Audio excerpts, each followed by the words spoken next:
করে না। যখন ঈমানদার ছাড়া কেউ বলে কথাটাও শিরক হয়, কারণ ঈমানদারের অন্তরে এই বিশ্বাস আছে বাঁচাবার মালিক সবাই বলছেন না আল্লাহ। ওই মানুষটাকে তখন আপনি কি বলেন, ভাই তোমার নম্বর দাও, আমার নম্বর রাখো, কোনোদিন আমার প্রয়োজন হলে বলবে, আমি তোমার জন্য সব করতে রাজি আছি, তুমি আমার এত বড় উপকার করেছো, তাই তো নাকি? কিন্তু আমরা ওই লোকটাকে ওই জায়গায় পৌঁছালো আল্লাহ, বাঁচালেন আল্লাহ, এবং একবার সে হাত ধরে ট্রেন লাইন থেকে সরিয়ে দিল, তার জন্য এত কিছু ভাবলাম, এত কিছু করব বললাম, পরে দেখা হলে খোঁজ নেবো, বন্ধুকে বাড়িতে নিয়ে যাবো, একটা আত্মীয়তা হয়ে যাবে, বন্ধু হয়ে যাবে, সারা জীবন একে অপরের সঙ্গে যোগাযোগ থাকবে, কি বন্ধুত্ব ভালোবাসা হয়ে গেল। আর যে মালিক আমাদের ঘরে সর্বসময় বাঁচাচ্ছে, তার জন্য কি করলেন? কে বাঁচাচ্ছে আমাদের ঘরে? এই তো কে টানাচ্ছে আর কে বার করাচ্ছে বলুন? তার জন্য কি করেছে? করোনার সময় অনেক হসপিটালে ভর্তি হয়েছিল না, সিলিন্ডার দিয়ে চাপ দিয়ে অক্সিজেন ঢুকানো হচ্ছে, নিঃশ্বাসের সিস্টেম বার করা হচ্ছে, এরপরে অনেকে বাঁচতে পারেনি। কখনো ভেবে দেখেছেন 30, 40, 50, 60, 70 বছর এই মূল্যবান অক্সিজেন, কার্বন ডাই অক্সাইড বার করছে, অক্সিজেন টানার ক্ষমতা দিয়েছেন কে? এই অক্সিজেন কার ইশারায় চলছে? সেই আল্লাহর জন্য কি করলেন? তিনি কি চেয়েছে? তিনি বলেছেন জমিনে তোমরা শান্তি প্রতিষ্ঠিত করো, ফিতনা করো না, এই জমিনে সিজদা আমাকে দাও, হালাল খাদ্য খাও, আমি তোমাদেরকে যেগুলো হালাল করেছি সেগুলো খাও, যে ব্যবসা হালাল করেছি সেগুলো করো, সংসার করো, স্বামী স্ত্রী বাচ্চা পেলে আনন্দ খুশিতে থাকো, কিন্তু আমার শুকরিয়া আদায় করতে ভুলে যেও না। আর কখনো যদি আমি একটু তোমায় পরীক্ষা করি, তুমি ধৈর্য হারা হয়ে যেও না। বাজারে আমরা একটা কলসি কিনবো, কলসি কেনার আগে বাজাই না কি গো? কেন? আমি লোবো, আমার আল্লাহ যদি একটু বাজাই আমাদের ঘরে, কখনো ধৈর্য ধরা দরকার আছে। তাহলে আমাদেরকে সৃষ্টি করেছেন আমাদের রব কেন বলুন? ইল্লা লিয়াবুদুন, শুধুমাত্র তিনার দাসত্ব করার জন্য। বাপেরা, নওজওয়ানেরা, আল্লাহ পাকের কাছে আমরা জানতে চাই, ও রব্বি আল্লাহ পাক, আপনি আমাদের খালিক ও মালিক, আপনার দাসত্বটা কি?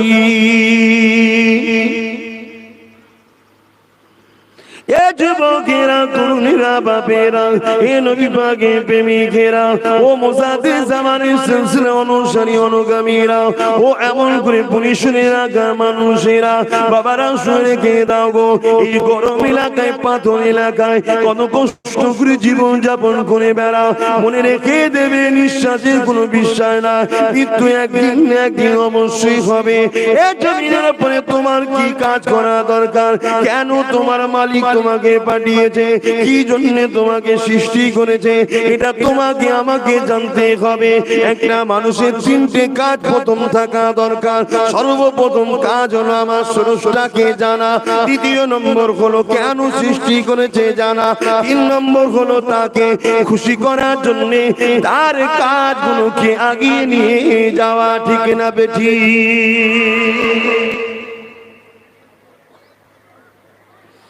বাপেরা, নওজওয়ান, তরুণেরা শুনে কে রাখবো, এ আমার দেশবাসীরা, গ্রামের মানুষেরা, বাবারা আমার, আল্লাহ আমাদেরকে সৃষ্টি করেছে ইল্লা লিয়াবুদু, শুধুমাত্র তিনার দাসত্ব করার জন্য।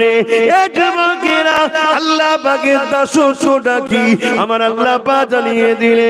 এ দুনিয়া মানুষেরা, আমি তোমাদেরকে জানিয়ে দিলাম, লাকাদ কানা লাকুম ফি রাসূলিল্লাহি উসওয়াতুন হাসানা। অপর এক আয়াত আল্লাহ পাক জানিয়ে দিলে, মা তাকুমুর রাসূল ফাখুযুহু ওয়া মা নাহাকুম আনহু ফান্তাহু। কেন তোমাদেরকে সৃষ্টি করেছি?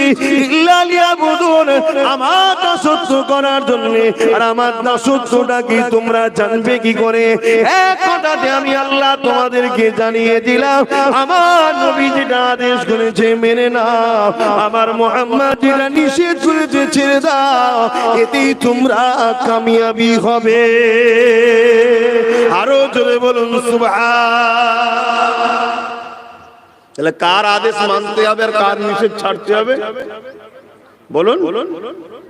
রাসূলের পাক সাল্লাল্লাহু আলাইহি ওয়াসাল্লাম। রাসূলের আদেশটা মেনে নিতে কে হুকুম করলো? জমিন আসমান কায়নাত এবং আমাদের সৃষ্টিকর্তা, ঠিক না বেটি? আর নবীর নিষেধ থেকে ছাড়তে কে বললেন? মহান স্রষ্টা আল্লাহ। আমার কথা মাইকে বুঝছেন? আমি মাঝে মাঝে জিজ্ঞেস করব, বিরক্ত নেবেন না তো? কষ্ট হচ্ছে না তো? তাহলে আমাদের কাজ কি?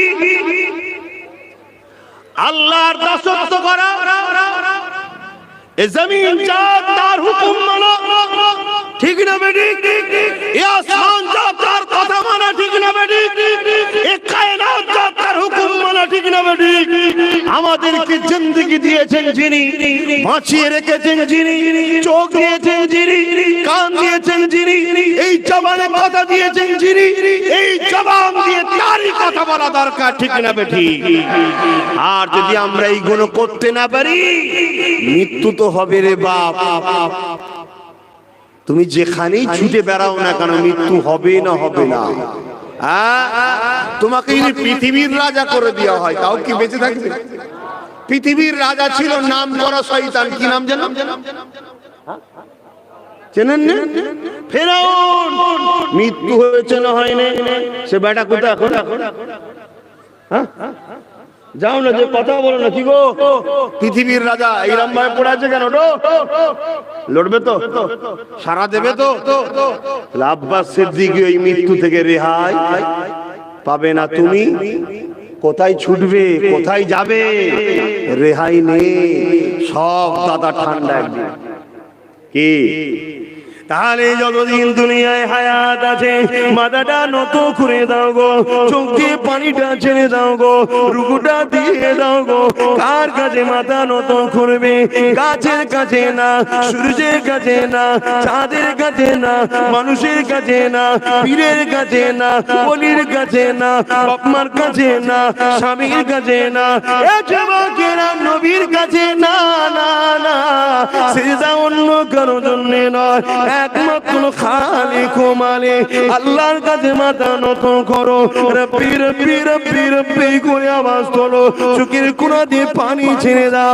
ওগো আমার আল্লাহ, আমি বড় গরিব, আমি সংসার, আমার 3-4 ছেলে, আপনি আমাকে নিয়ামত দিয়েছেন, এগুলো মানুষ করার দায়িত্ব আপনি আমাকে দিয়েছেন।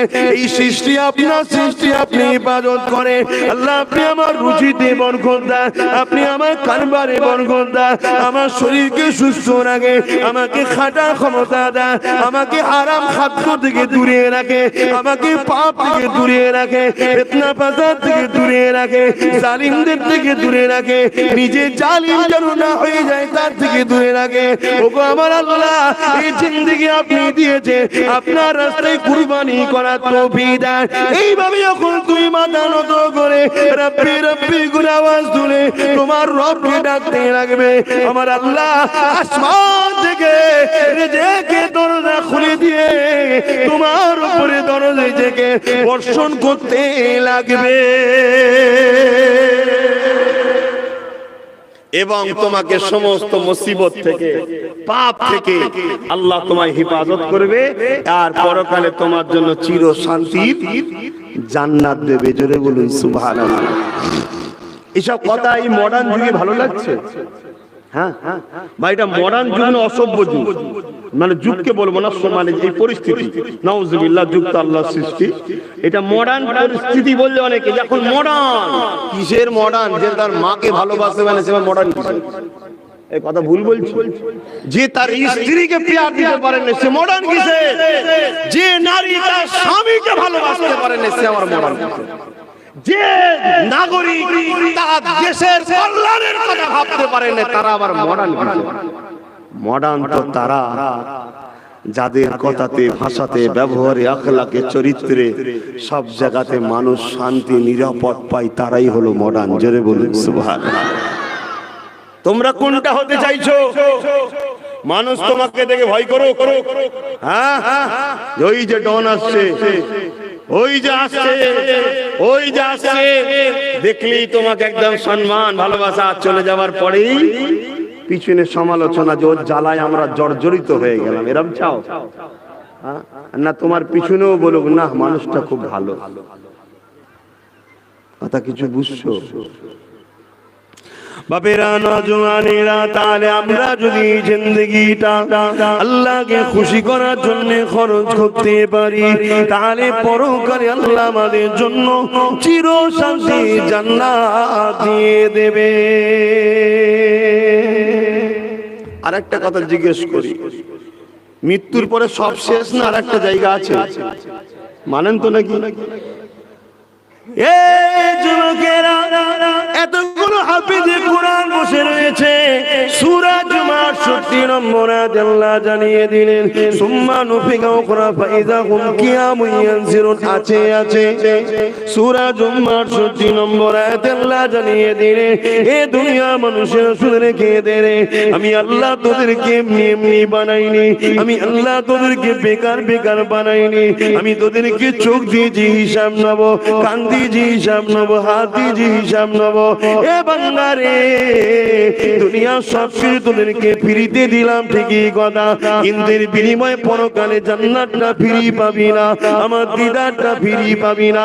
তোরা যে দুনিয়া যদি আমাকে ভালোবাসে প্যার করি লাভ করি, তাহলে আমি আল্লাহ তোদেরকে পরকালে হিসাব নেব। বান্দা, এই চোখকে তুই হিফাজত করেছিলি, এই জবান দিয়ে তুই আমার কথা বলেছিলি, এই জবানে আলেমদেরকে সালাম দিয়েছিলি, এই জবানে তুই ভাতৃত্বের কথা বলেছিলি, এই জবানে মানবতার কথা বলেছিলি, এই জবানে প্রেমের কথা বলেছিলি, এই জবান দিয়ে কাউকে আঘাত দিস না। এ বান্দা শুনে রেখে দে, তাহলে আমি আল্লাহ তোকে পরকালে জান্নাতটা দিয়ে দেব। আল্লাহ নবী জানিয়ে দিলেন মুসলমান কাকে বলে।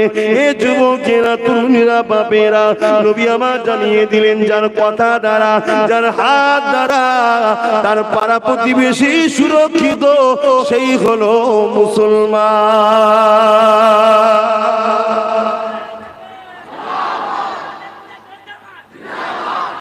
আল্লাহ বলেন, কার কথা দ্বারা আর কার হাত দ্বারা পাড়া প্রতিবেশী সুরক্ষিত আছে গো?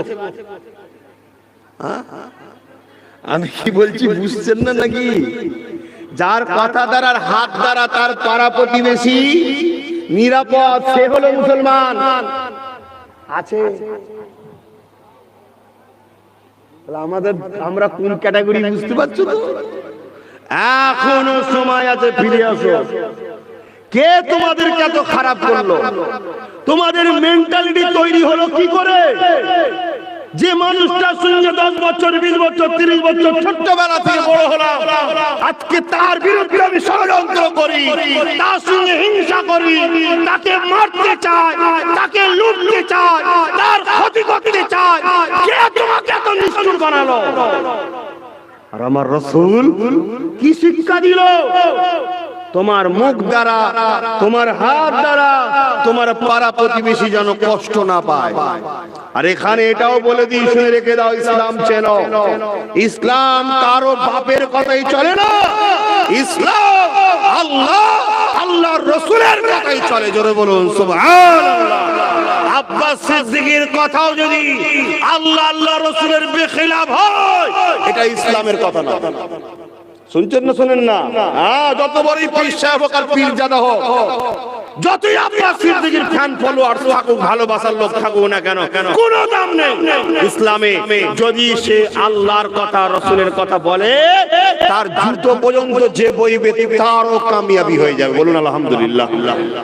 আর যদি ইসলাম ও রাসূলের পক্ষে না বলে, তাকে যতই ভালোবাসা দাও, জানো তার জন্য দিয়ে কোনো লাভ নেই। আগে দেখো আমি ইসলামের পক্ষে না বিপক্ষে। তোমার জ্ঞান গরম ও তোমার চিন্তাধারায় তুমি ভাবো, ভেবে দেখো আমি ইসলামের পক্ষে না বিপক্ষে গো। হ্যাঁ, যদি বিপক্ষে হয়তো বসে থাকাটাও তো লস। কি ভাবে সব ভাইরা আমি বিপক্ষে? হ্যাঁ, ভাই বলে ফেলেছি বলে সাথ দিচ্ছে। হ্যাঁ, এ নজওয়ান তরুণেরা, নবী পাকের প্রেমিকেরা বাবারা শুনে রেখে দাও গো, ইসলাম আমাদেরকে কি শিখিয়েছে শোনো। আমার রাসূল পাক সাল্লাল্লাহু আলাইহি ওয়াসাল্লাম যা করেছে আমাদেরকে করতে হবে, নবী আমার যা নিষেধ করেছে ছেড়ে দিতে হবে। আল্লাহ নবী নবী দা নবী মদিনা নববী শরীফে বসে আছে, এমন সময় নবী পাকের কানে একটা কান্নার আওয়াজ আসলো। আল্লাহ নবী সাহাবাদেরকে বলতে লাগলেন, বাবারা কে কাঁদে খোঁজ নাও বাবা। সাহাবাদেরকে সাথে করে নিয়ে আল্লাহ নবী রওনা দিতে লাগলে, এমন সময় একটা বাড়ির কাছে যেতে লাগলো, যে বাড়ি থেকে মহিলার কান্নার আওয়াজ আসছে। আল্লাহ নবী মহিলাকে বলতে লাগলে, বাড়ির বাইরে থেকে আওয়াজ দিতে লাগলেন, কে মা, কেন কাঁদেন মা, কি হয়েছে মা? ওই মহিলা ঘরের ভেতর থেকে বলতে লাগলো, কে আপনি, কি খবর নিয়ে এসেছে? ওই আল্লাহ নবী নিজের পরিচয়টা দিয়ে বলতে লাগলে, মা আপনি কেন কাঁদেন, কি হয়েছে আপনার? আল্লাহ নবী বলেছিলেন, মা কেন কাঁদেন আমি কি জানতে পারি? ওই মহিলা বললেন, কে আপনি, রাত্রে আমার খোঁজ নিতে এসেছে। আল্লাহ নবী নিজের পরিচয়টা দিল, ওই মহিলাটা দরজাটা খুলে দিল। আল্লাহ নবী জানতে চাইলেন ওই মহিলাটা কি বলেছিলেন। এ যুবকেরা বাপেরা ইতিহাস শোনো গো, গল্প বলতে আসি না, এই ইতিহাসটা শুনে যাও। আল্লাহ নবী জানিয়ে দিয়েছিলেন, এই মহিলাটা নবীকে জানালেন, হুজুর আমার স্বামী ইন্তেকাল হয়ে গেছে, আমার একটা বাচ্চা রয়েছে, সংসারটা বড় গরিবী সংসার, অভাব সংসার। এই রাত্রে যখন বাচ্চাকে খিদা পায়, খাবার কিছু নাই, এই সময় পাত্রে পানি দিয়ে চুলাতে উঠোনেতে বসিয়ে দিই। বাচ্চা মনে করে মা রান্না করতে লেগেছে, কাঁদতে কাঁদতে ঘুমিয়ে পড়ে। আমি পাত্রটাকে নামিয়ে দিই, বাচ্চার পাশে বসে জামা শুয়ে পড়ি। হুজুর এইভাবে কয়েকদিন চলতে লেগেছে। আজকে দিনও আমার বাচ্চা কাঁদতে ছিল, এমন সময় পাত্রটাকে চুলোতে বসিয়ে দিলাম, কোনো আগুনও নয়, শুধু পানি দিয়েছি। এমন করে বাচ্চা মনে করে মা রান্না করতে লেগেছে। হঠাৎ করে বাচ্চার কান্না থেমে গেল। হুজুর আমি মনে করলাম বাচ্চা ঘুমিয়ে পড়েছে, আমি মা পাত্র নেভিয়ে দিয়ে বাচ্চার পাশে ঘুমাবো বলে ফিরে আসলাম, প্রতিদিন যেটা করে থাকি। এসে কিন্তু আজকে দেখি আমার বাচ্চা ওই জায়গায় না। ইয়া রাসূলুল্লাহ হাবিবাল্লাহ, আমি আমার বাচ্চাকে পাই না বলে কাঁদতে লেগেছি। আল্লাহ নবী বলেছেন, মা কেন না গো, তোমার বাচ্চা এমন করে খেলা করতে করতে বাইরে বেরিয়ে গেছে, ওই দিকে যাও। নবী বললেন বাদে গেল। এমন করে স্ত্রীটা ওই মহিলাটা গিয়ে দেখে বাচ্চাটা খেলাধুলা করতে লেগেছে, তাকে বুকে করে জড়িয়ে ধরে চুমা দিয়ে আদর করে আল্লাহ নবীর সামনে দাঁড়িয়ে যা।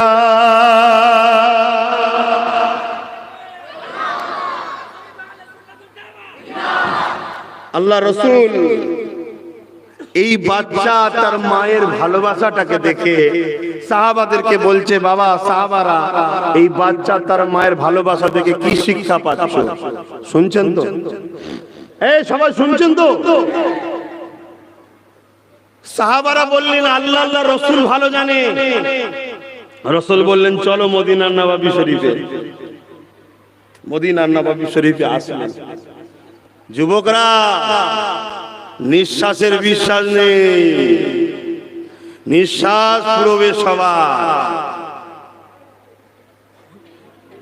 ভয় করো সেই মালিককে যিনি তোমার অন্তরের খবর জানে। জানে না? জানে না? সূরা হাসর 20 নম্বর আয়াত সম্ভবত হবে, সাহেবরা বলবেন। সূরা হাসর 20 নম্বর আয়াত, ইয়া আইয়ুহাল্লাযীনা আমানুত্তাকুল্লাহ ওয়াল তানজুরু নাফসুম মা কদ্দামাত লিগাদ। হে বিশ্বাসী ঈমানদারেরা, তোমরা আল্লাহকে ভয় করো আর পরকালের জন্য কি সংগ্রহ করেছো, কি পাঠিয়েছো তার জন্য চিন্তা করো। কোন জায়গায় যখন কেউ যায় ঘুরতে বা কোনো কাজে, তাহলে কি করে? আগে থেকে প্রস্তুত হয় না? হয় না? তুমি পরকালের রাস্তায় যাবে, কবর থেকে তোমার মঞ্জিল শুরু হবে, তুমি তৈরি হয়েছো তো আখিরাতের জন্য?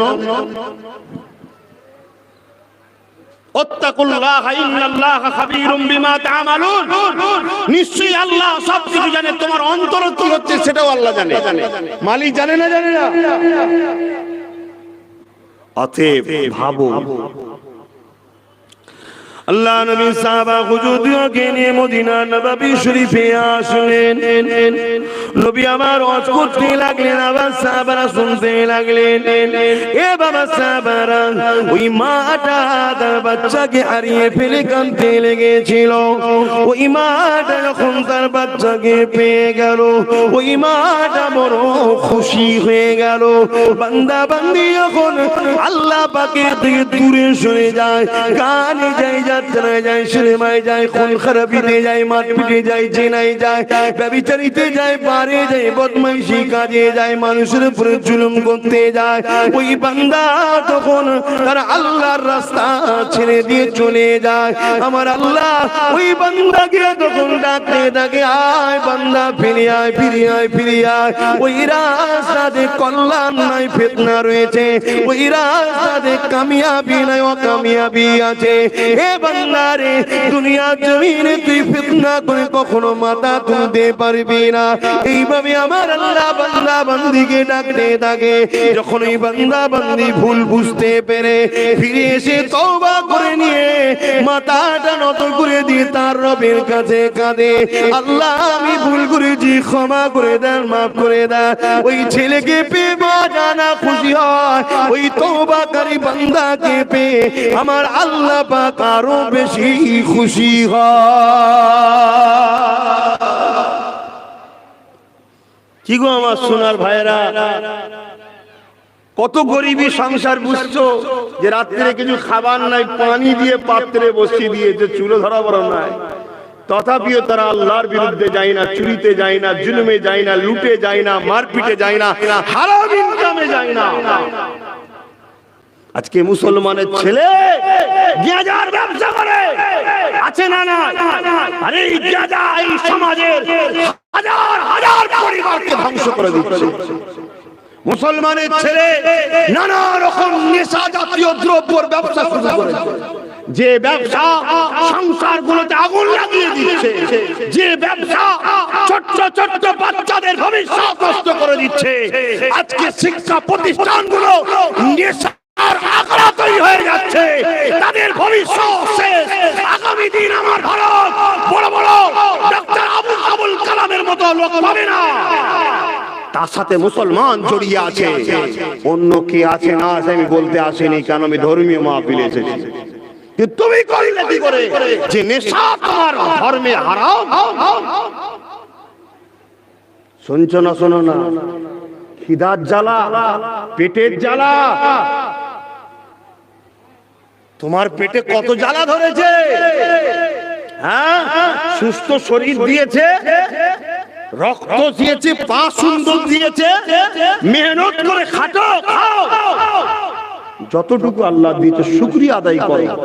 তুমি জানো দোনো জাহানের বাদশা, দোনো জাহানের সুলতান, দোনো জাহানের শাহনশাহ আব্দুল্লাহ লাল আমিন আব্দুল্লাহ মুস্তাফা জানের রহমতের বেটির ঘরের খবর জানো?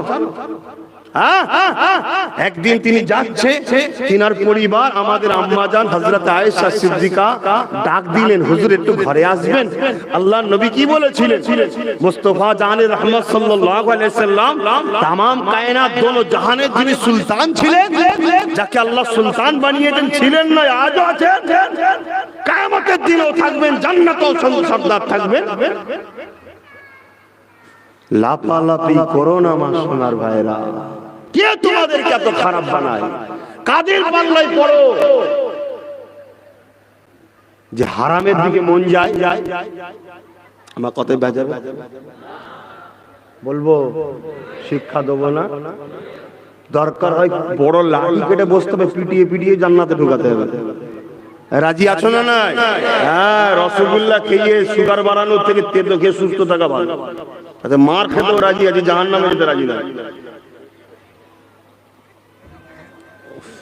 গরম হচ্ছে না? গরম হচ্ছে তো? হ্যাঁ হচ্ছে। গরম না হলে গোনাটা মাফাবে কি করে? কিয়ামত দিন বলতে পারবো তো যে আল্লাহ আমাদের বাঁকুড়া এলাকায় তুমি জন্ম দিয়েছিলে, পাথর এলাকা, দিনের বেলা গরম বেশি, রাত্রে ঠান্ডা বেশি, তাই তো নাকি? আল্লাহ ওইখানে ছিলাম, কত কষ্ট করে জীবন যাপন করেছি, মাহফিলে গরমে বসেছিলাম তাও সরিনি, কেন তোমার কোরআনের ইজ্জত, তোমার রাসূলের মাহফিলের ইজ্জত, তাই মাহফিলকে ভালোবেসেছিলাম। আব্বাস সিদ্দিকীকে নয়, মাহফিলকে। হ্যাঁ, নবীর খানদানের ছেলে মোহাব্বত তো করতেই হবে। শরীফুল নসব দেখারে সম্মান করা ওয়াজিব। শোনো মুসলমান, শরীফুল নসব দেখারে সম্মান করা কি ওয়াজিব? ওয়াজিব বোঝো তো? ইচ্ছা করে তরক করলে ইসলাম থেকে বাদ চলে যাবে, আর এই যদি এমনি তরক হয়ে যায় কবিরা গুনাহ হবে। কথা বুঝে আসছে? ওয়াজিব কে? শরীফুল নসবটা কে? নবীর খানদান, সাহাবাদের খানদান। আমি বংশের দিক দিয়ে মুহাম্মদ সাল্লাল্লাহু আলাইহি ওয়াসাল্লামের ঘরের ছেলে, বংশের দিক দিয়ে, আর রক্তের দিক দিয়ে সিদ্দিক আকবর, রাসূলের শ্বশুর এবং রাসূলের প্রথম সাহাবীর খুন আমার শরীরে। কথা বুঝছেন না? বোঝেন না? সম্মান করা হলো ওয়াজিব, কিন্তু আমরা সবকিছু করি কার জন্য? বলুন, রাসূলটা বাদ গেল কেন? রাসূলটাকে বাদ দিয়ে আমরা মরিছি। আল্লাহ আল্লাহ রাসূলের জন্য আমরা সবকিছু করি, জোরে বলুন সুবহানাল্লাহ। আর রাসূলের জন্য যেটা করা হয় অবশ্যই সেটা আল্লাহর জন্যই হয়, জোরে বলুন সুবহানাল্লাহ। তো ভাইরা আমার, আমি যে কথা বলছিলাম,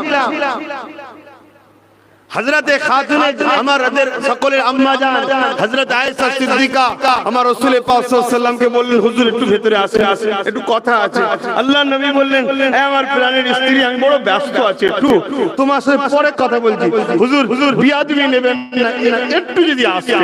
আল্লাহর নবী ভেতরে আসলেন। আসার পরে আম্মা জানকে জিজ্ঞেস করলেন, অর্থাৎ তেনারা হালিয়া আমাদের আম্মা জান জিজ্ঞেস করলেন যে কি বলছো বলো। আম্মা জান বললেন, হুজুর আমার কাপড় ছিঁড়ে গেছে। শোনো, আর আমার আম্মারা মাইকের আওয়াজে শোনো, আমার বোনেরা শোনো, স্বামীকে বেশি চাপ দেবে না, তাকে সহযোগিতা করো। সে যদি কোনো ঈদে কাপড় না দিতে পারে, তার সামনে যেন এমন মিজাজ লিও না সে মনে কষ্ট না পেয়ে যায়, তাকেও যেন তুমি সান্ত্বনা দাও। কোনো চিন্তা করবেন না, আমি খুশি, এবারে হয় না তো কি হয়েছে, আল্লাহ যদি দেয় পরে পরে দুটো নেবো, সেও আনন্দ হলো।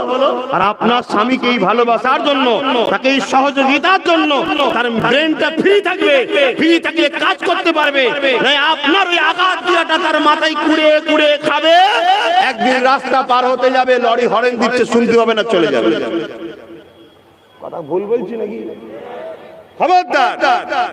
আর আপনার স্বামীদের হলো বলি, থাকতে যেন কঞ্জুসি করবে না, থাকতে কঞ্জুসি করবে না। একটা স্ত্রীকে যদি তুমি কাপড় কিনে দাও, গুনাহ নয়, নেকি হবে, সওয়াব হবে, জোরে বলুন সুবহানাল্লাহ। কিন্তু আমরা তো আজকালকার ছেলে ফালতু ফালতু জায়গায় খরচ করি, নিজের বিবির পিছনে খরচ করতে চাই না। এসব ওয়াজ করছি, অসুবিধা আছে নাকি? অনেকবার বলে হুজুরই সব বলবে কেন? হুজুর তাহলে কি বলবে? ইসলামে যা আছে হুজুর বলবে, ঠিক না বেটি? ইসলামে স্বামী স্ত্রী সম্পর্ক কেমন হয় এটা শিক্ষা দিয়ে আছে না নাই?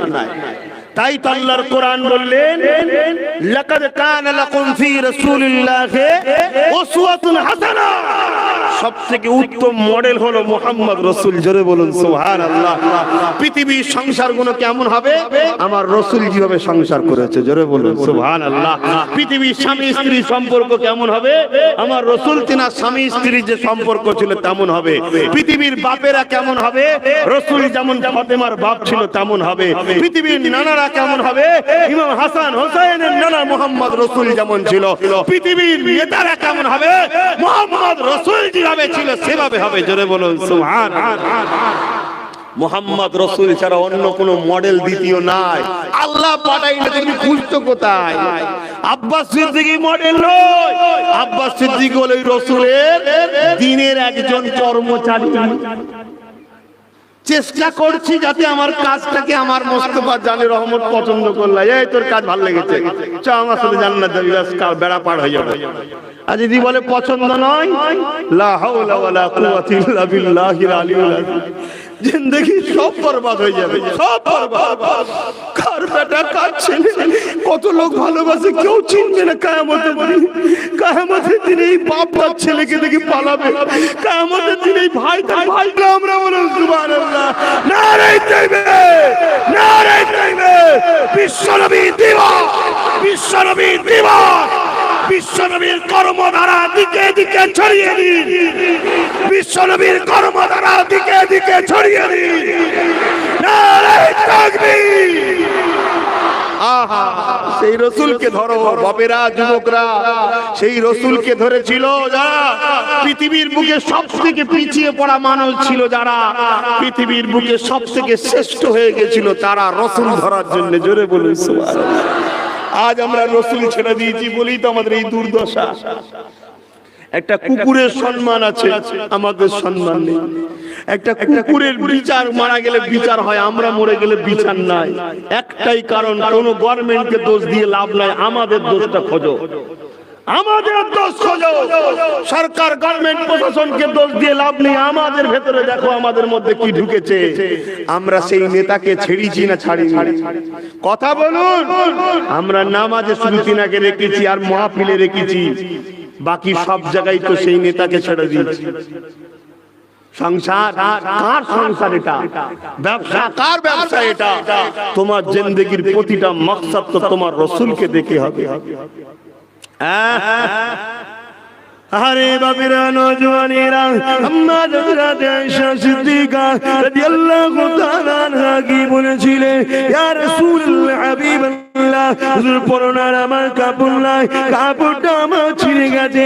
আল্লাহ নবী কি বলেছিল? আয়েশা রে, দুনিয়া চাও না আখিরাত চাও? যদি দুনিয়া চাও আয়েশা বলো, আমি আল্লাহ পাকে দোয়া করে উহুদ পাহাড় আল্লাহ সোনা বানিয়ে দেবে।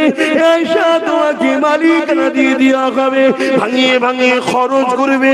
আম্মা জান আয়েশা এই কথা শোনার পরে কাঁদতে লাগলে, ইয়া রাসূলুল্লাহ, হাবিবাল্লাহ, আয়েশা জানমাল আপনার কদমে কুরবান হয়ে যা, আয়েশা বাপ মা আপনার কদমে কুরবান হয়ে যা। ইয়া রাসূলুল্লাহ, হাবিবাল্লাহ, আমি দ্বন্দ্ব চাই না, আমি আপনাকে ডেকেছি এই কাপড়টা সেলাই যে করব, বাতি জ্বালাবার মতো মশলা না, তখন কারেন্ট ছিল না, তেল ছিল, কিন্তু ওই তেলের সিস্টেমে বিদ্যুৎ ছিল না গো, আলো জ্বালাবার ব্যবস্থা ছিল না, তখন মশলা সিস্টেম ছিল, ওইটা তো শেষ হয়ে গেছে। সেলাইটা যে করবো, কারেন্টে আলোটা নাই, বাতিটা নাই, এমন করে লাইটটা জ্বলে না, ওই যে নম্ফ বলেন, যেটা বলেন, জ্বালাবার না। ইয়া রাসূলুল্লাহ, হাবিবাল্লাহ, আপনাকে দেখেছি, আপনি বলেন নূরের নবী, আপনার চেহারা দিয়ে আলো বেরিয়ে আমার ঘর আলোকিত হয়েছে। ওই আলোতে বসে বসে আমি আয়েশা কাপড়টা সেলাই করে নেব। আল্লাহ আল্লাহ। এখানে একটা প্রমাণ হলো রসুল নূর। মানেন তো নাকি? এই মানেন তো নাকি? না ভাই, এলে ঝগড়া করে, খবরদার, এই সামনে ঝগড়া করবেন না। এই যদি কেউ রসুলকে যদি নূর বলে, রসুলের শানকে যদি কেউ বাড়ায় বলে, এতে তো আমাদের খুশি হওয়া দরকার। হিংসা করছেন কেন? তো যাক, তাহলে সেই জায়গায় আম্মা জান, তাহলে রসুলের ঘরের অবস্থা দেখছে। এরকম গরিব আপনার পুলিশ হলে কেউ আছে? গরিব জানি, এরকম গরিব আছে, তথাপিও তারা আল্লাহর উপরে খুশি না বেজার। এবারে একটু আসুন আমার রাসূলুল্লাহর বেটির একটা কথা বলি, কেননা আজকে দিনে ইসলামের দুশমনেরা, এমন করে ইবলিসের অনুসারীরা আমাদের মা বোনগুলোকে টার্গেট করেছে, ঠিক না বেটি? ছেলেগুলোকে তো টিভির সামনে বসিয়ে দিল, চায়ের দোকানে বসিয়ে দিল, গান বাজনাতে বসিয়ে দিল, পার্কে সিনেমাতে বসিয়ে দিল, মদের আড্ডায় বসিয়ে দিল, দুনিয়ার পাপ জায়গায় তো ছেলেগুলোকে ঢুকিয়ে দিল, বড় চর্চা বড় নিন্দাই তো লাগিয়ে দিল, মার পিঠে তো লাগিয়ে দিল, গেঁজা সুদ লোন ঘুষে তো ধরিয়ে দিল। এবারে মা বোনগুলোকে ঘর থেকে বার করতে লাগলো, কেননা জালিমরা জানে, ইসলামের দুশমনেরা জানে, নারীদের দোয়া ছেলেদের থেকে বেশি কবুল হয়।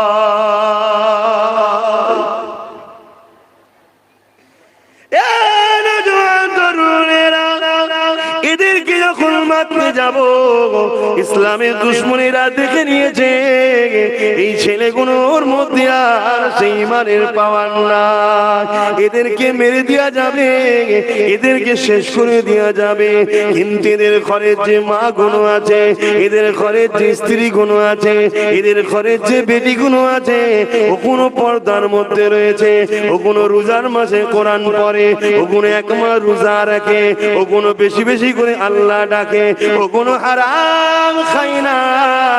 স্বামী যদি ভুল ইনকাম করে এনে দেয়, নারীদের গুনাহ হয় না। এই জন্য ওই গুণকে কি করে ধ্বংস করা যাবে এই প্ল্যানটা করতে লেগেছে। আমার মা বোনেদেরকে একটু বলে দিয়ে যায়, মারে পর্দা হলো ইসলামে ফরজে আইন। পর্দাটা কি জিনিস? এই মুখমণ্ডল, হাতের গাঁটের বাইরের অংশ আর পায়ের গাঁটের নিচের অংশটুকু ছাড়া বাকি জায়গাটুকুকে ঢিলে ঢালা কাপড় দিয়ে ঢেকে রাখা। তোমার স্বামী ছাড়া অন্য কেউ দেখাটা হলো হারাম, অন্য কেউ তোমার উপভোগ করাটাই হলো হারাম। তুমি যদি টাইট কাপড় দিয়ে ঢেকে থাকো তাও হারাম, ঢিলে ঢালা কাপড় দিয়ে ঢেকে রাখার নাম হলো পর্দা। এখন কোন মা যদি বলে, কোন বোন যদি বলে, ও আব্বাস তোমার কথা শুনছি না, তুমি কে আমাকে বলার? মা বোনেদেরকে বলে দিয়ে যে আমি কেউ বলার নয়, তোমার শরীরটা তোমার নয়, ওই শরীরটা তোমার মালিক আল্লাহ দিয়েছে। ওই মালিক আল্লাহ জানিয়ে দিয়েছে জান্নাতের দরজার উপরে লেখা আছে আত-তাইয়্যিসু লা ইয়াদখুলুল জান্নাত। এই মুখমণ্ডলটুকু ছাড়া, হাতের কাটের বাইরের অংশটুকু ছাড়া, পায়ের কাটের নিচে অংশটুকু ছাড়া বাকি জায়গাটা যদি কেউ খুলে বেড়ায়, সে হলো তাইয়্যিস। ওই তাইয়্যিস কোনোদিন জান্নাতে যাবে না। এই মা বোনেদের বলে দিয়ে যায়, যদি জান্নাতে যেতে চাও এই মুখটুকু, হাতের কাটের বাইরের অংশটুকু, পায়ের কাটের নিচের অংশটুকু ছাড়া বাকি জায়গাটাকে ঢিলে ঢালা কাপড় দিয়ে ঢেকে রাখো। স্বামী যারা সবার কাছে লুকিয়ে রাখো, তাহলে জেনে রেখে দেবে আল্লাহ নবী জানিয়ে দিয়েছে আমি ওই নারীকে হাত ধরে জান্নাতে নিয়ে যাব।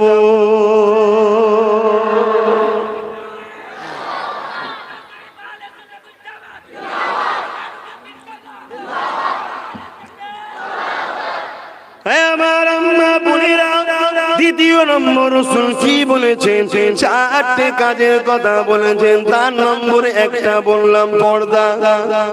কিন্তু বড় দুঃখের বিষয়, ইসলামের দুশমনেরা বড় প্ল্যান করে এই নারীগুলোকে বিভিন্ন কোম্পানিতে, বিভিন্ন প্রকল্পে, বিভিন্ন সংস্থাতে এদেরকে নামাবে বলে এমন করে এদেরকে স্টুডিওতে পাঠিয়ে গিয়ে সে যে গুজে ফটো তুলিয়ে দিয়ে বেগানা পুরুষদের সঙ্গে অফিসে বসিয়ে দিয়ে প্রীত ভালোবাসা গল্প টল্প সবই আজকাল চালিয়ে দিচ্ছে। তার বিনিময়ে সামান্য কিছু লোভ লালসা ধরিয়ে দিচ্ছে। এ আমার আম্মা বোনেরা, তোমার মালিক এতে খুশি না বেজার তুমি কি কখনো ভেবেছো? মন খারাপ, তোমরাই তো পাঠাও। তুমি পাঠাও নি, তুমি, তুমি নাই তুমি, তুমি নাই তুমি। জানা রে, কোথা গেলি রে? তাড়াতাড়ি বেরো ভিতরে। বন্ধন লোনের সেক্রেটারি তোকে করতে হবে। কি হচ্ছে না? এই ভুল করছি, তাহলে ছেড়ে দিচ্ছি। মা বোনরা কষ্ট পেয়েছে আমার কথায়। আচ্ছা, আমি যদি সত্যি ওদেরকে ভালোবাসি, আমি কি চাইবো ওরা জাহান্নামে যাক? তাহলে আপনারা যদি সত্যি ভালোবাসেন, আপনারা চাইবেন ওরা জাহান্নামে যাক? তাহলে প্রত্যেকটা ছেলেকে চাইতে হবে তার মা কি করে জান্নাতি হবে ভাবা। প্রত্যেকটা স্বামীকে চাইতে হবে তার স্ত্রী কি করে জান্নাত দেবে ভাবা। এখন কোন স্বামী যদি বলে ও হুজুর ওই ওই ওই ওই জাহান্নামীর দায়িত্ব লিয়া যাবে, ও নিজেই বলছে জাহান্নামী, ওর দায়িত্ব লিয়া যাবে না, শুনে রেখে দাও। ও যদি জাহান্নামে যায় তুমি জান্নাত দেবে নাকি? দাঁড়াও, আল্লাহ বলছে আই না, তোকে জান্নাতে ঢুকাবো আমি। তোর যদি স্ত্রী জাহান্নামে যায় তোকেও পাঠাবো। আর কি হবে এবারে? কি গো, আজ শুনবেন তো নাকি? না গরমে মাথা গরম হচ্ছে পারে? মাইক করার অসুবিধা হয় না তো? তুমি একটু ছাওয়ায় এসে বসো না, কষ্ট হবে তো তোমার। শুনছেন? কিয়ামতের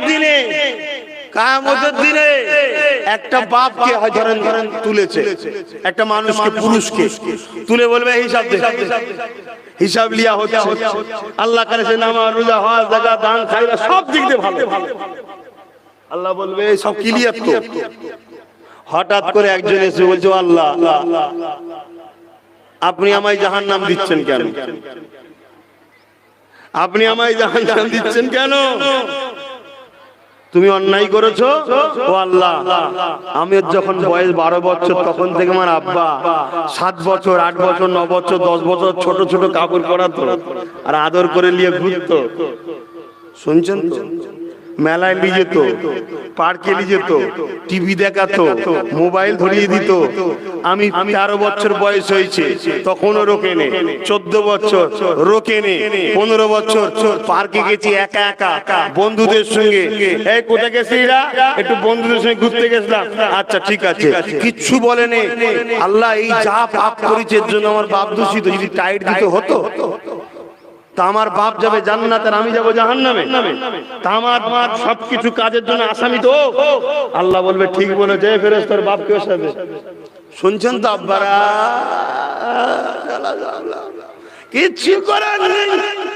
এই আব্বাস সিদ্দিকী নয় যে আন্দোলন করে লুকে দেবো, আসতে দিচ্ছি না দেবো। শুনছেন না? শোনেন, ওখানে কারো কথা চলবে। নবীরা থাকার করে কাঁপবে তো, আব্বাস সিদ্দিকী দূরের কথা। শুনছেন তো কি হবে? এই রোদে ঘাম বেরোচ্ছে, একটা একটা করে পাচ্ছে না, উঠে পালাচ্ছে। ময়দানের মাসরে একটা কদম কেউ ফেলতে পারবে না। এ আল্লাহর ক্ষমতা আছে না নাই? কখনো কখনো মাঝে মাঝে ফিক লেগে যায়, দেখবেন ঘাড়ে। এরকম করছে, কি হয়েছে? ঘোরানো কি বলে না, করে না, ঠিক লেগে গেছে কি? সব কায়দা শেষ আমাদের। আমাদের দৌড় কদ্দূর? ঘুরাতে পারবেন? তোমার আল্লাহ বলবে একবার লড়বি নি তো কদম তো তুলতে পারবে? সব দাঁড়িয়ে থাকবে কোথায়? ময়দানে মাসর। কোন জায়গা? মাথার এক দিক দেখতে এক হাত উপরে সূর্য নামবে। এই যে তাপ দেখছো কোটি কোটি মাইল দূর থেকে আসছে। এখন যে তাপ আছে সূর্য, কিয়ামতের দিন 12 গুণ তাপ আল্লাহ বাড়াবে। আর থাকবে কোথায়? তোমার আমার মাথার এক দিক দেখতে এক হাত উপরে। তবে আল্লাহ যেন আমায় আরশাজিমের ছায়া দেয়। বলুন আল্লাহুম্মা আমিন। তোমাদের বেলায় বাদ নাকি? তোমাদের চাই আরশাজিমের ছায়া? কার কার চাই একটু হাত তুলে দেখাও। পাক্কা কথা? এই তাকবীর তো দেবে জানি, শোনো পাক্কা কথা। হাত নামাও। জীবনে দুটো কাজ প্রথম দিয়েছি, দুটো কাজ করবে। একটা হলো জীবনে কোনোদিন মা বাপকে কষ্ট দেবে না। শুনছো? কেন 7 শ্রেণীর লোক ছায়া পাবে আরশাজিমে, তার মধ্যে এক শ্রেণী হলো যারা বাপ মাকে কষ্ট দেবে না। শুনছেন তো? হাত তুললে আরশাজিমে ছায়া যদি পাওয়া যেত না, আমি হাত ছায়া একদম তুলে ফেলতাম। কিন্তু শর্ত কি? বাপ মাকে কষ্ট। যদি বাপ মা চলে গেছে, ভুল হয়ে গেছে, এবার কি করবেন? প্রতি জুম্মায় তার কবর জিয়ারত করে কাঁদবেন আল্লাহর কাছে, তার জন্য দোয়া চাইবেন। আল্লাহ খুশি হবে, তাকে জানাবে তোর বাচ্চা তোর জন্য দোয়া চাইছে, তোমার মায়ের দিলটা খুশি হবে, তোমায় মাফ করে দেবে। জোরে বলুন সুবহানাল্লাহ। দ্বিতীয় নম্বর কি? পাক হালে যখনই সময় থাকবে সর্বসময় দরুদ শরীফ করবেন। কি বললাম? কোন দরুদ পড়বেন? যেটা জানেন আপনি, যা আপনার জানা আছে সেটাই পড়ুন নবীর উপরে। এই কথা বুঝছেন না? বোঝেন না? আল্লাহ সবাইকে যেন আরশের ছায়া দেয়, আমাদের মা বোন গুনে দেয়। বলুন আল্লাহুম্মা আমিন। ওই দিন আরশাজিমের ছায়া ছাড়া অন্য কোনো ছায়া থাকবে না। জমিনটা দেখছেন, এই জমিন আগুনে লোহা দিলে যেমন পুড়ে পুড়ে লাল হয়ে যায়, এই জমিনটা ওই রকম লাল হয়ে যাবে। যুবকরা কি বলছো? গল্প করছি, এই গল্প করছি। আব্বাস সিদ্দিকী মনে মাথা খারাপ হয়ে গেছে, ভুলভাল বলছে না? হ্যাঁ, কি মনে করছো? কেউ কেউ যদি মনে করো আব্বাস সিদ্দিকী যখন সময় আসবে দেখা যাবে, এ যুবক কি দেখবে তুমি? এখান থেকে ঘরে উঠে যেতে পারবে কোনো গ্যারান্টি নাই। এক আল্লাহ আল্লাহর ওলি তার মুরিদকে শিক্ষা দিচ্ছে। মুরিদ বলছে হুজুর রুকু দিয়েছি, সিজদা দিবার আগে মৃত্যু হতে পারে। পীর বলছে আরো আগে। কতটা হুজুর? আবার দাঁড়াবো তার আগে। পীর বলছে না আরো আগে। আল্লাহর ওলি শিখাচ্ছে একদিকে সালাম ফিরেছো আর একদিকে ফিরতে নাও পারো, তার আগেও মৃত্যু হতে পারে। জোরে বলুন সুবহানাল্লাহ। অতীত দেখবে তুমি, আজ তুমি আল্লাহকে ভালোবাসছো, আজ তুমি এই মাহফিলে এসেছো, কাল তোমার কপালে এই মাহফিলে নাও আসা হতে পারে। তাই আজ শুধরে যাও, আজ তওবা করো, আজ ফিরে আসো, আজ নবীর খানদানের সাথে কলেমা পড়ে তওবা করে পরিবর্তনের জিন্দেগি আনো। কেননা ময়দানে মাশরটা এমন হবে যেখানে বাপ ছেলেকে জমিনে শুয়াবে, তার বুকের উপরে পা দিয়ে দাঁড়িয়ে যাবে। ছেলেকে বাপ শুয়াবে, বাপের বুকের উপরে পা দিয়ে দাঁড়িয়ে যাবে। যার উপরে চার চোর চলবে এই জমিনে শুয়ে দাঁড়িয়ে যাবে। কি দেখবে যুবক? কোথায় যাবে তুমি? পুলসুরাত পার হতে গেলে চুলের থেকে শুরু, হিরে থেকে ধার, ওই ব্রিজ পার হতে হবে। হাজার নয় লাখ লাখ পা কেটে শরীর কেটে জাহান্নামের আগুনে পড়বে, কেউ বাঁচাতে পারবে না। এই জমিনে যারা মুস্তাফার কথা বলেছে, মুস্তাফার লড়াই করেছে, মুস্তাফার দিনকে বাঁচাতে চেয়েছে, তারা কিয়ামতের দিনে নবীর শাফাতে জান্নাতে যাবে। জোরে বলুন সুবহানাল্লাহ। আরো জোরে বলুন। কথা শুনছেন যুবকরা? শুনছেন? মাইকের আওয়াজে বুঝছেন? তাহলে বলুন মুস্তাফার জন্য জিন্দেগি লাগলে দিতে পারবেন? হাত তুলে বলুন পারবেন। ইসলামের জন্য রক্ত লাগলে দিতে পারবেন? ইসলামের জন্য জান লাগলে দিতে পারবেন? ইসলামের জন্য মাল লাগলে দিতে পারবেন? ইসলামের জন্য কারোর সঙ্গে দুশ্মনী করলে করতে পারবেন? ইসলামের জন্য কারোর সঙ্গে সম্পর্ক বিচ্ছেদ করতে হলে করতে পারবেন? তবেই তো তুমি কামিয়াবি। হাত নামান, তবেই তো তুমি কামিয়াবি। আমাদের জিন্দেগির স্বপ্ন একটাই, আল্লাহকে খুশি করার জন্য নবীর ইত্তেবা করা, অন্য কোনো মাকসাদ নেই আমাদের। শুনছেন না শোনেন? পারবেন তবেই কামিয়াবি যুবক। নাই হুজুরকে যে মুসাফা দিয়ে যদি জান্নাত পাওয়া যেত তাহলে বাবা আমার যা ছিল আমিও কোনো হুজুরকে নিয়ে দিতাম। লে বাবা সব লে, জান্নাতটাতে দে। হ্যাঁ মুসাফা করে নজরানা দিয়া সুন্নাত, সবের কাজ, ভালো কাজ। অ্যাকসেপ্ট করাটাও সুন্নাত, সবের কাজ, ভালো কাজ। কিন্তু তোমার মূল লক্ষ্য কি থাকবে? হুজুরকে ভালোবাসছি, ওটাও আল্লাহ আল্লাহ রাসূলের জন্য। কথা বুঝছেন না? বোঝেন না? এটা তো লক্ষ্য। হুজুরের জন্য আল্লাহ আল্লাহ রাসূলকে ভালোবাসি তা নয়, হুজুরকে ভালোবাসি আল্লাহ আল্লাহ রাসূলের জন্য। মাকসাদটা এটা থাকা দরকার। আজ তোমার নবী কত কষ্ট করেছে, কত মেহনত করেছে। এই জমিন থেকে নেশা জাতীয় জিনিসকে রাসূল বন্ধ করেছে। আজ মুসলমানের ঘরে ছেলে শরাব পান করছে, মদ পান করছে, মদের ব্যবসা করছে। আর যদি নাও করে, কেউ যদি করে তাকে সহযোগিতা করছে। আজ বাড়ি বাড়ি বাড়ি বাড়ি মদ ভরে যাচ্ছে, মদখোর বেড়ে যাচ্ছে। আরে এই জমিনের উপরে মদের জন্য হাজার হাজার নারীর সংসার ভেঙে গেছে, মদের জন্য হাজার হাজার ক্রাইম হচ্ছে, মদের জন্য দাঙ্গা ফাসাদ হচ্ছে। সেই মদ আল্লাহ হারাম করেছে, নবী হারাম করেছে। কখনো মদকে খেতে পারি না আর মদকে সাপোর্টও করতে পারি না, ঠিক না বেঠে? কিন্তু আজ মুসলমানের ছেলে সামান্য দুনিয়ার স্বার্থে করে বেড়াচ্ছে না, বাড়াই না। আর বলতে গেলে তখন বলবে আব্বাস সিদ্দিকীকে আনা যাবে না, অন্য যাকে খুশি নিয়ে আসে। তবে আপনার বাঁকুড়া জেলার প্রশাসনকে আবার একবার ধন্যবাদ জানাই, তাদের চিন্তাধারা কিন্তু খুব ভালো। কথা বুঝছেন না? বলেন তারা এই ডিস্টার্বটা করেনি, কিন্তু অন্য অন্য জায়গায় করছে, কিন্তু বন্ধ হয়নি। আল্লাহর গোলাম, নবীর গোলাম, আল্লাহর দাস, দুনিয়ায় অভাব নেই। কথা বুঝছেন না? বলেন চেষ্টা তারা চালাচ্ছে, কিন্তু আমরাও মুস্তাফার গোলামরা, আমরাও নিজেদের শেষ নিঃশ্বাস পর্যন্ত হকের হয়ে লড়বো, ঠিক না বেটি? আমাদের জিন্দেগির মকসদ একটাই থাকবে, আল্লাহকে খুশি করা, নবীকে খুশি করা। এ যুবক, এটা শুনে রেখে দাও, এই দেশকে ভালোবাসতে হবে। ওটাও কাকে খুশি করার জন্য? আল্লাহ আল্লাহ রাসূলকে খুশি করার জন্য। মাতৃভূমিকে ভালোবাসতে হবে। মাতৃভূমির বসবাসী হিন্দু হোক, দলিত হোক, আদিবাসী হোক, সাঁওতাল হোক, বাগদি হোক, জুড়ে হোক, যেই হোক, তাদেরকেও ভালোবাসতে হবে আল্লাহ সৃষ্টি হিসাবে। এই কথা বুঝছেন না, বোঝেন না? এর নাম ইসলাম। তা আমি একটু নারীদের কথা বলছিলাম, বলবো না বাধ্য? 12টা বেজে গেছে। মানুষের কষ্ট হবে। ও অনেক অনেক রোদ বাড়ছে, ছোট ছোট বাচ্চারাও আছে, কত হয়ে যাবে? হ্যাঁ, আধা ঘন্টা। আমার এই বাপ এরাম করে দেখাচ্ছে, তার মানে আধা ঘন্টা। দরুদ শরীফ আল্লাহুম্মা সাল্লি আলা সাইয়্যিদিনা মাওলানা মুহাম্মদ ওয়া আলা আলিহি।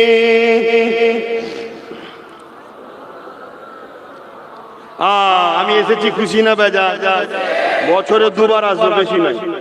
কেন সব জায়গায় যেতে হয় তো, বছরে দুবার পুলিশ চলে আসবে, বেশি আশা হয়ে যাবে। কথা বুঝে আসছে না?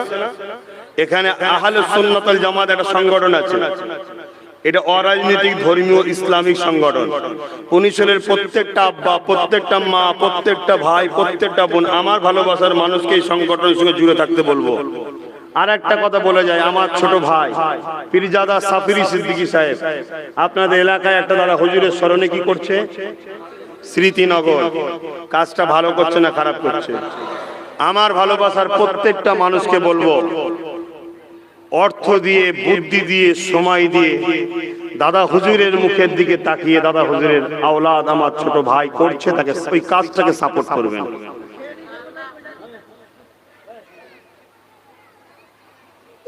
আমি বুঝতে পারলাম। দ্বিতীয় নম্বর কথা, কারা কি দায়িত্ব আছে জানি না। একবার বলেছিলাম আমি এসে যে 2 লক্ষ টাকা আমি দেবো বলেছিলাম, তাই তো নাকি? কিন্তু কাজ শুরু হলে কবে কাজ শুরু অবশ্যই দেবো। কারা দায়িত্ব আছে আমি জানি না, কিছু সমস্যা নেই। আমার ব্যক্তিগত মত বললাম ভাই, কেন আমি খোদা নয়, গায়েবের খবর জানি না, কথা বুঝে আসছে। কিন্তু এই দাদা হুজুরের নামে যদি এখানে কিছু হয়, এটা ভালো হবে না খারাপ হবে? যদি হয় সেটা আপনারা চেষ্টা করবেন। আমার ভালোবাসার মানুষদের করে বলবো যাতে হয়, তার জন্য আমার ভাইকে সহযোগিতা করবেন। এমনটা নয় যে আমি আব্বাস সিদ্দিকীর সঙ্গে উঠা বসা করি তাই আমি যাব না, সহযোগিতা করব না, এটা যেন না আপনাদের মতো দেখতে পাই। কিন্তু আমার ভালোবাসার মানুষকে একটা শিক্ষা দিয়ে যাব, ধর্মীয় শিক্ষা। কি শিক্ষা? ধর্মীয়। আমাদের ইমাম কটা বলুন? 4টে। মানি কটাকে? একটাকে। পীরের আওলাদ সবাইকে শ্রদ্ধা, সম্মান, ভালো কাজে সাহায্য করবেন, সহযোগিতা করবেন, মানবেন কিন্তু একজনকে। শুনছেন না শোনেন না? আপনাকে যার ভালো লাগে, আপনাকে যার ভালো লাগে, আপনার ভালোবাসার উপরে আমার কোনো হস্তক্ষেপ নেই। যদি কেউ 2-10টা আমাকে ভালোবাসেন, সেইগুলো গেলে আমি থাকতে চাই। কথা বুঝছেন না? বলেন আছে তো 2-10টা নাকি? না একেবারেই কানা। 19 2-10টা হলেও তো ভালোবাসার লোক আছে নাকি? বলুন ইনশাআল্লাহ, বলুন ইনশাআল্লাহ। হাত তুলতে হবে না। সেই জায়গায় আমার এই কথাটা এতটুকু শুধুমাত্র দাদা হুজুরের জন্য বললাম। কার জন্য? দাদা হুজুরের জন্য। কেন বাপ, এই চোখ দাদা হুজুর দেখে, এই কান দাদা হুজুর শোনে, এই জবান দাদা হুজুর বলে। এই চোখ 5 হুজুর দেখে, এই কান 5 হুজুর শোনে, এই মুখ 5 হুজুর বলে। বাকি পীরের আওলাদ সবার জুতো মাথায় রাখি, আমি কাউকে ফলো করি না, ফলো করি আমার দাদা হুজুরকে। এটা শরিয়াতের হুকুম বাপ। এতে কেউ মনে দুঃখ করলে আমার কিছু করার নেই। কেন মুজাদ্দিদকে ফলো করতে হবে। কথা ঠিক না বেটি? যারা আলেম আছে বলুন, বলছি এটা শরিয়াতের হুকুম। শরিয়াতের জায়গায় কোনো আপোষ চলে না। শরিয়াতের জায়গায় আমার বাপও নয়, মাও নয়। শরিয়াতের জায়গায় আমার আল্লাহ, আল্লাহ রাসূল। জোরে বলুন সুবহানাল্লাহ। অতএব দাদা হুজুরকে মানতেই হবে, না শরিয়াত। আতিউল্লাহ ওয়া আতিউর রাসূল উলিল আমরি মিনকুম ইন্নাল্লাযিনা মাসউলি হাযিল উম্মাতি আলা রাসি কুল্লি মিয়াতি সানাত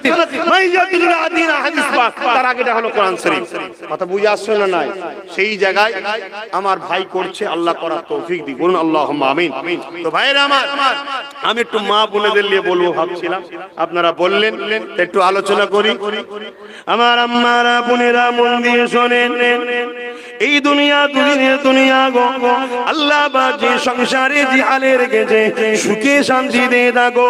আল্লাহ নবীর বেটি ফাতেমার কথা বলি, এ আমার আম্মা বোনেরা, হযরতে ফাতেমা এই জমিনের উপরে এমন একটা নারী ছিলেন যে জান্নাতি নারীদের চুপ যেমন করে সরদারিনী হবে।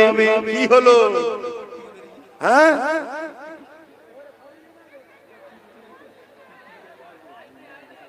ঠিক ঠিকই দেখি এই গরম